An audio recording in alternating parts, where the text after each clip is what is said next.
You're listening to the Real Estate Runway podcast, powered by Quattro Capital, where we are all about alternative business and investment strategies to help you amplify life and maximize wealth. Here's your host, the recovering engineer turned multifamily investor, Chad Sutton.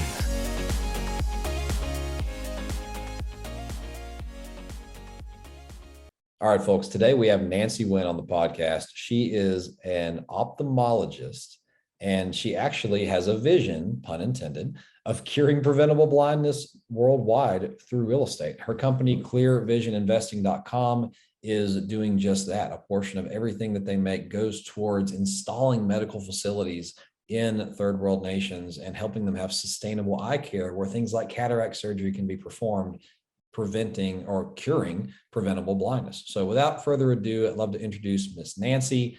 Let's get into it.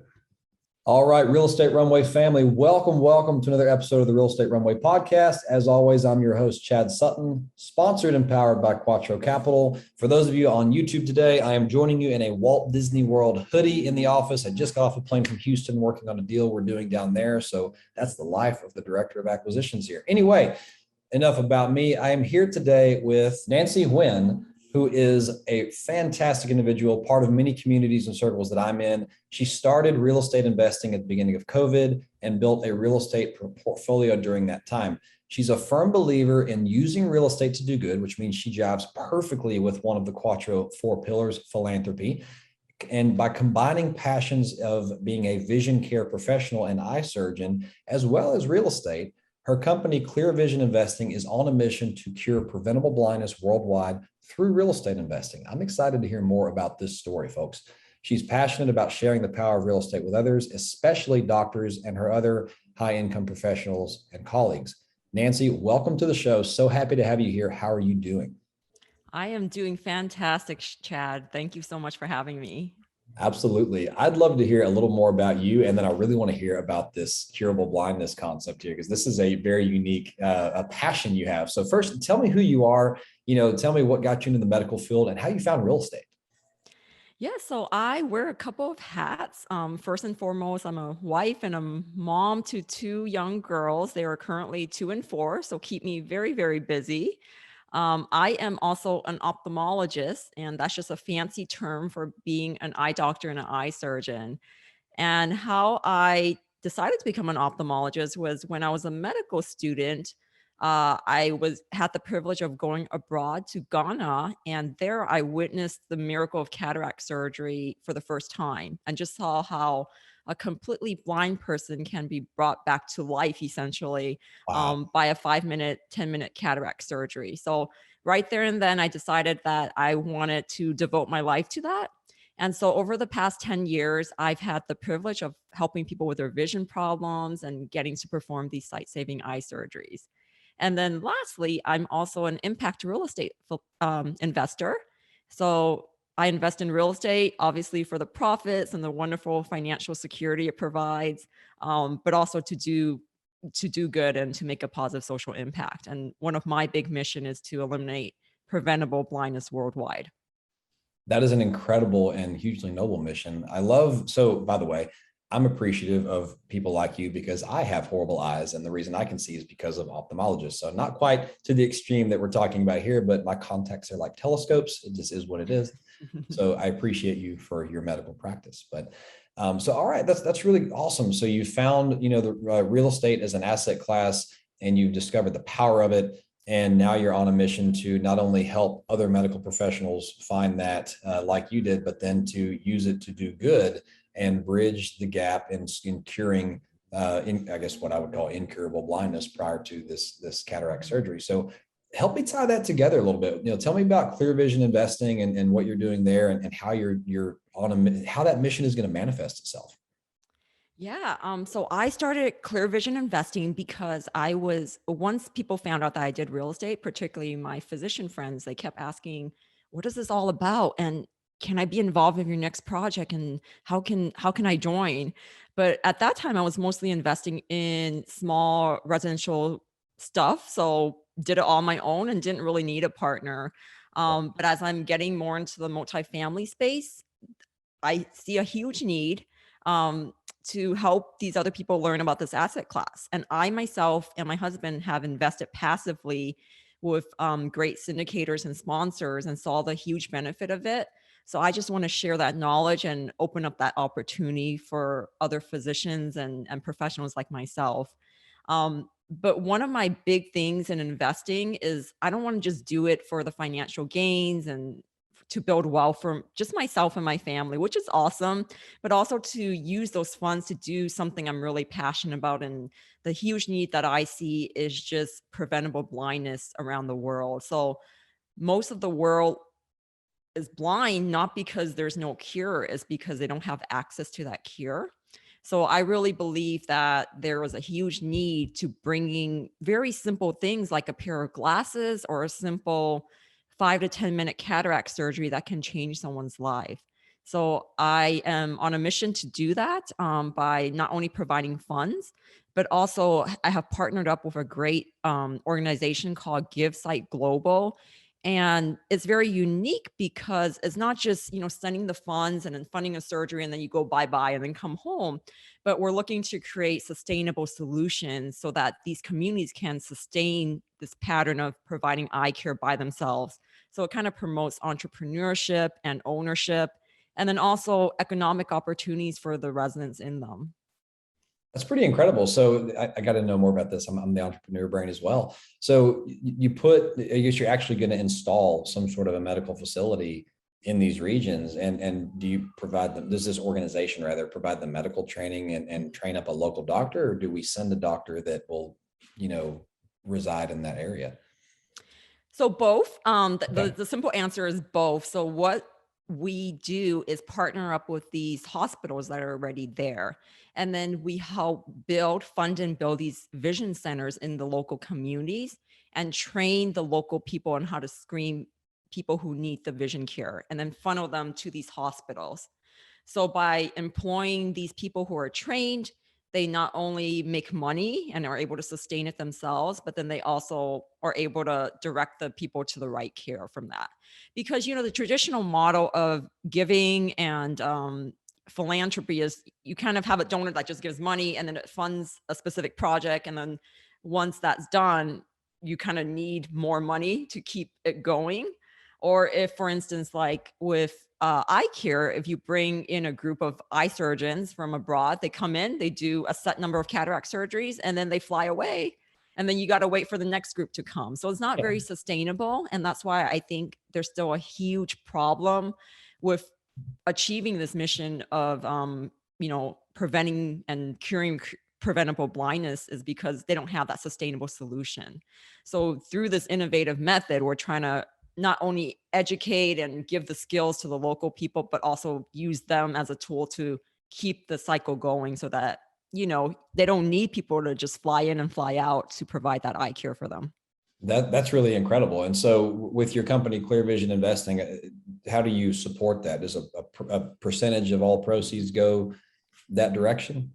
Exactly. So a percentage of all our proceeds goes there. I mean, obviously, we don't take the cut from the investors. It's purely just the profits from the company. But in the future, I also plan to hopefully go to these different countries I'm partnering with and provide my own, services as an ophthalmologist, and also to train some of the local people to do that. So that is how we are supporting Give Sight Global and their mission.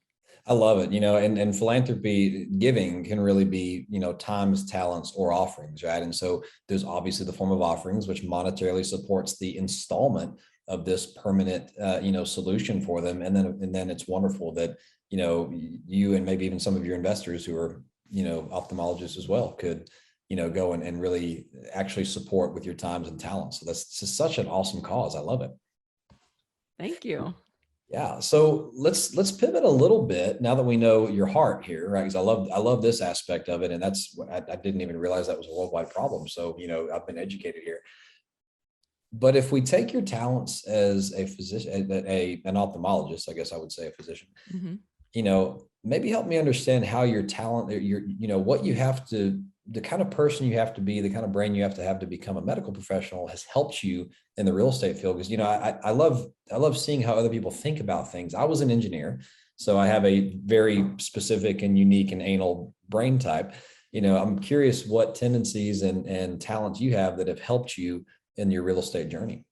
Yeah, this is a great question. I feel like my career in medicine has really prepared me for real estate, whether I knew it or not. And I thought about it for a bit. And it felt like my training and what I do every day in medicine has been kind of like an on the job training for real estate success. So I'll name just a couple of things. Um, for instance, one, as physicians, we know how to assess risks and benefits. We do this every day when we're treating patients. So we're constantly balancing what are the risks and benefits of a treatment for a patient, or what what is best for my patient.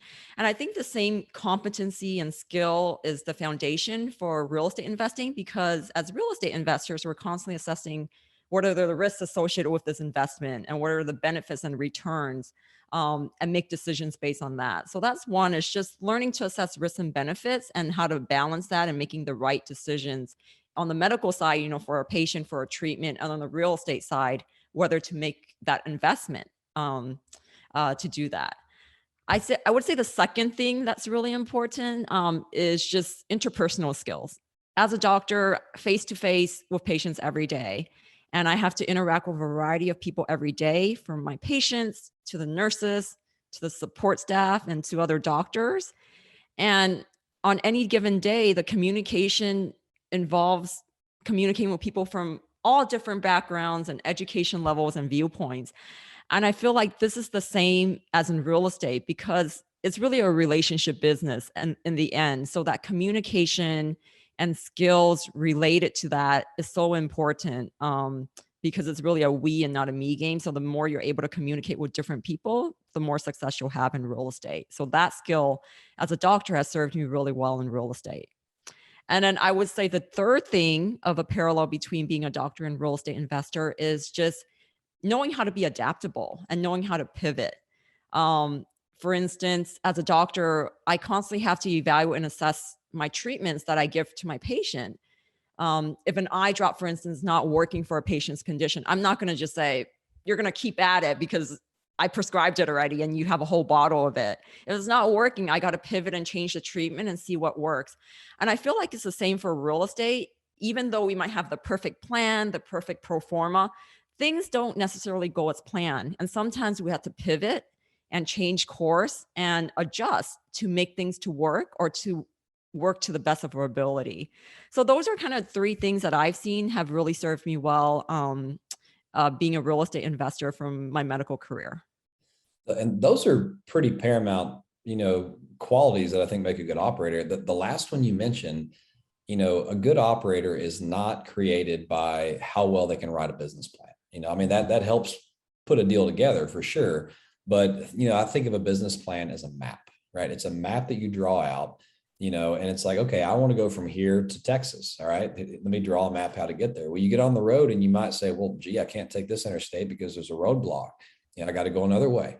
Or, okay, I blew a tire. I've got to pull off over here and get this taken care of. So, the good operator has the ability to react, and you try to course correct as much as you can and keep it on plan. But yes, the ability to react and to course correct and keep that ship moving in the right direction, even though it's going to kind of drift back and forth, off course a little bit, is really the mark of a true operator. And man, the risk benefit analysis, you're doing that daily. If you do it daily in your job, you're doing it daily as a real estate investor as well, the people think I think you said it earlier, we're not in the real estate business, we're in the relationship business, because, our customer is our resident, our customer is our tenant, right? And we deal with people are messy, and we have people working on these properties and gobs of people who are employed at various levels of service here. So those are just pieces of brilliance, because I've never thought about that.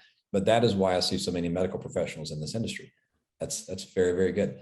So, okay, fantastic. So I have really enjoyed getting to know you on the show. Your cause is so awesome. So if we were to maybe, Quattro loves being philanthropy minded, and I love to give everyone an opportunity to have everyone as listeners to contribute to these philanthropies.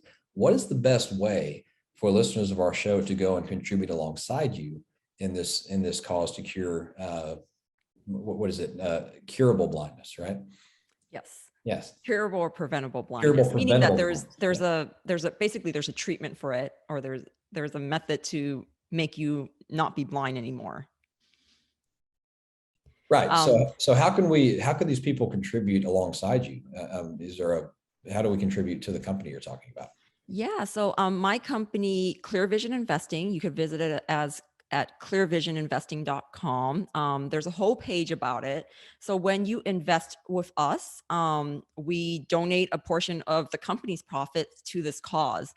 You could also visit our partner, which is GiveSight Global, and that's also located on our website to learn more about what we're doing and the details behind it. And you could support us that way financially as well. And then also, if you ever just want to take a trip to one of the countries to see what we're doing and just the lives that people lead and the difference that we're making, we're happy to do that as well.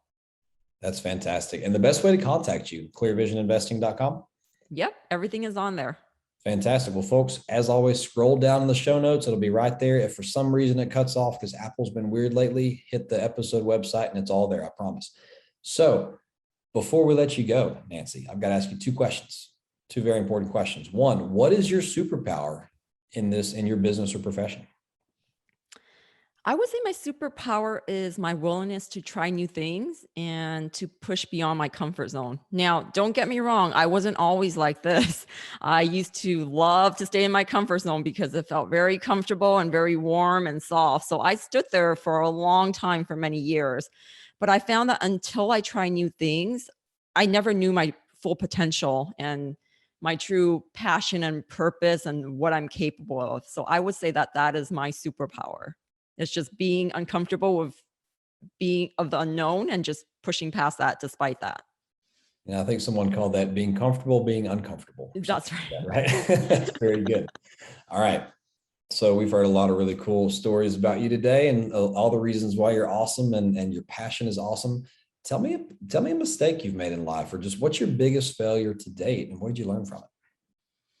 I don't think there's like one specific incident, but I will say a pattern that was kept popping up in the past was delegation, the unwillingness to delegate and trying to do everything myself and not staying in what I was doing the best.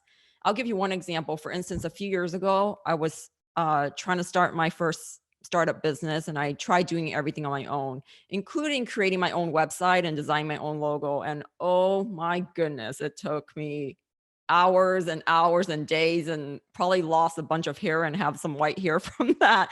But in the end, I wasn't happy with the product and I just got frustrated and didn't get anything done. But the amount of time and the mental stress and energy I wasted on that things just wasn't worth it. And it taught me a huge lesson. I eventually had to outsource that and they got it done in like 2 days. And I was like, I could have just handed it to you.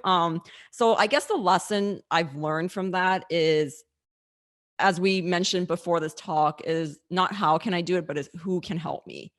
And if this is not in my zone of genius, just stay in my lane and get out of everyone's way. So instead of, how can I do it? Who can help me?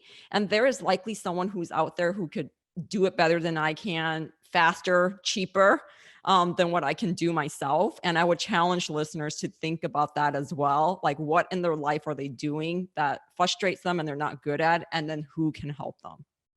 I've got to know, are you saying this of your own mind here? Did you read a book that kind of taught you that concept? Well, I mean, that Who Not How book definitely put it in words. It definitely put it in words for me. And I love that book. I've read it probably 2 or 3 times now, just to remind myself sometimes. But I learned through the hard way, of just stay in your lane, do what I do best. I love doctoring. I love doing surgeries. Those are kind of my zone of genius, and everything else, you just delegate it, dump it or delegate it or push it to someone who can do it better than yourself. Yeah, it was going to be kind of interesting if you were like, that's just how your brain said it, was who, not how. And I'm like, wow, there's a book that talks about that, but that's so good. No, I stole that from Dan Sullivan. Dan Sullivan. Me too. I do it all the time. And honestly, he should probably give me a commission for how many books I've sold. To promote his book. Yeah, no, it's a great book. And I love that you put that out there, because I can't, even any level you play at, you're going to struggle with that, right? And we always think we can do it better than others, especially those type A individuals like I'm sure you are as well. And, we went through the same thing. We tried to bootstrap in the beginning. We did our own website, we did our own branding, and it worked, but it was not a great product. And we've all since outsourced it and redone it. But yeah, you find a couple of things you like doing. Like, do you like doing it? And are you good at it? Are kind of the two questions. And if you're not good at it, can you become good at it if it's something you really want to do? Other than that, what is the saying? We can always make more money. We can never make more time. That's correct. So time is our most valuable resource. I absolutely agree. And I'll never get that 6 weeks back that we spent working on our website. So it just is what it is. Anyway, well, Nancy, it has been fantastic having you on the show. I really appreciate learning about you, your vision, and what your company's doing and how your company's supporting that vision. So again, folks, Nancy Huynh, Clear View Investing. Clear Vision Investing. God, I knew I messed it up. Okay. Resuming, 3, 2, 1. Nancy Huynh, clearvisioninvesting.com. Go check this woman out. She's fantastic, especially if you're a medical professional, because I think she might know how to relate real estate investing in terms that you would understand, because her brain works like you. So fantastic. Thank you for coming on the show, and we'll see you next time. We hope this episode was insightful and brought value to your day. If so, please be awesome and leave us a 5-star review. Find out how Team Quattro can help you at thequattroway.com. Until next time, this is the Real Estate Runway Podcast.